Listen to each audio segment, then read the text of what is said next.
Dave Schuman. He's the founder of DaveSchuman.com and one of the top evaluators when it comes to football in general, whether it's high school, college, getting into the pros, the combine. Dave, how you doing? Good. How's everything going? We're eating a feast of chicken right now, Dave, so it couldn't be any better inside the studio. You know how it is with media and free food. Oh, that's good. I only had cheeseburgers today. So. Okay. Hey, coming out of the combine, what is it that you feel is the number one thing a GM going into the combine needs to learn when he walks away from the combine? Can that player's athletic ability match up with what they see on film? I mean, that's the most important thing. So that's what they're looking is for validation of what they did see in the combine to what they already saw on film on those guys. Is there anything in particular that you look at and say, okay, I'm going to look at a quarterback, so this is most important to me. I'm going to look at a DN, this is most important to me. Or is it just in general? Are you just strictly looking at 40 times leaping ability, benching 225, all that kind of stuff? No, they're looking for specific things for specific positions. I mean, speed, for skill positions, speed relative to their size is very important. From a quarterback standpoint, the guys that did throw, they want to see how they throw, how quick their release is, how accurate they are. It really depends on the position. Offensive linemen, they want to see them in the drills.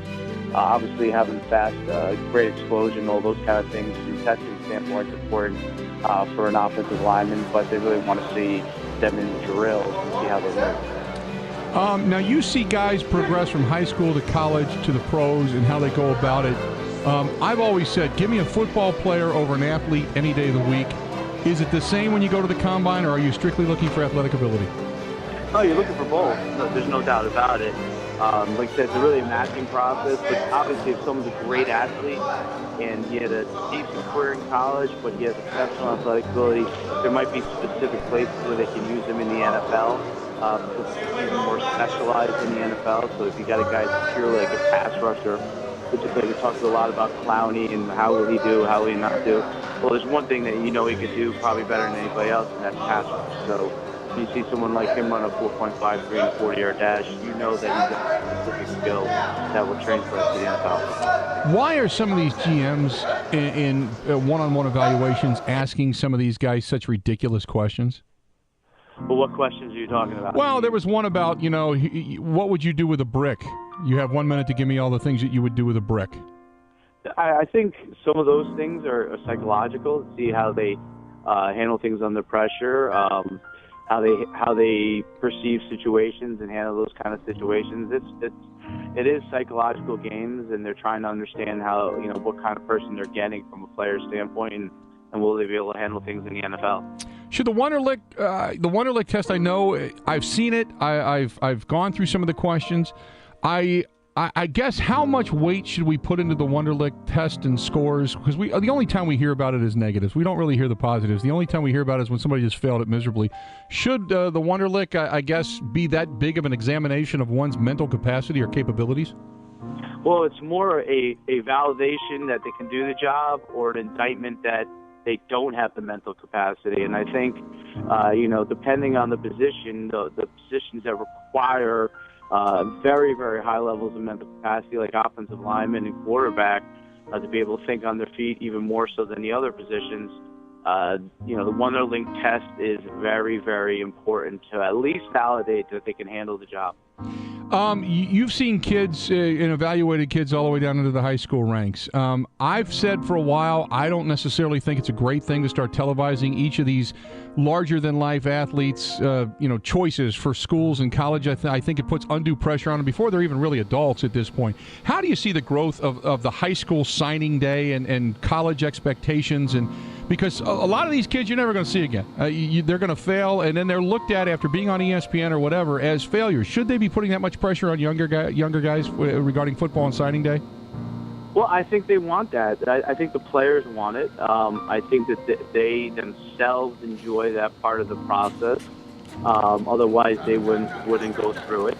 The ones who decide that they want to go on TV, or more power to them. It's because they want to be there.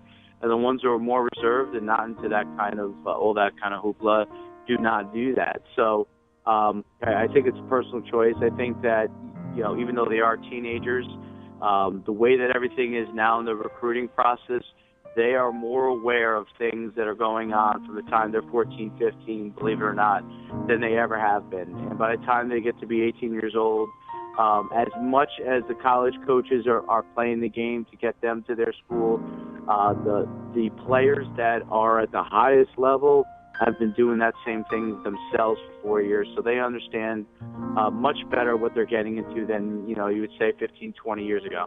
I know players that go from high school to college to the pros that become stars. There's a certain preparation, and obviously athletic ability gets them there. But players that, say, overachieve, that become stars when they really weren't. Look at a guy like Tom Brady. Nobody really gave him, too much attention, and he was Drew Bledsoe's backup, and they just didn't know how he was going to perform. What makes a guy so good? What makes it to where you find that diamond in the rough that he has just excelled beyond his expectations? Well, I think his willingness to work. So everybody comes in with a certain amount of likability, a certain amount of ability. It's the same reason why even Tom Brady obviously was there. Even though he wasn't drafted super high, he was still there. And then his ability to work and understand the game depending on his position and take his game to the next level is what makes that transition from being a good player to a great player. And then obviously there's intangibles that you can't account for. I mean, it's not exact science by any stretch of the imagination, so you don't know what lies within that person and how much they want it. So within certain scope, I mean, from an ability standpoint, the cream will rise to the top based off how bad they want it. They can find all your stuff, all your knowledge, everything at DaveSchuman.com, correct? Yep, and NUCSports.com. There you go, NUCSports.com and DaveSchuman.com. Dave, it's fascinating. I've had a chance just to peruse it a little bit, and I find something new every day that I learn. So I appreciate your time, man. Thanks for coming on for a little bit. Oh, thank you. Appreciate it. There you go. Go to DaveSchuman.com or DavidSchuman.com, I should say. DavidSchuman, DavidSchuman.com. And he's one of the top evaluators of football players in the U.S., and he's been around for quite some time. You can check all this stuff out right there.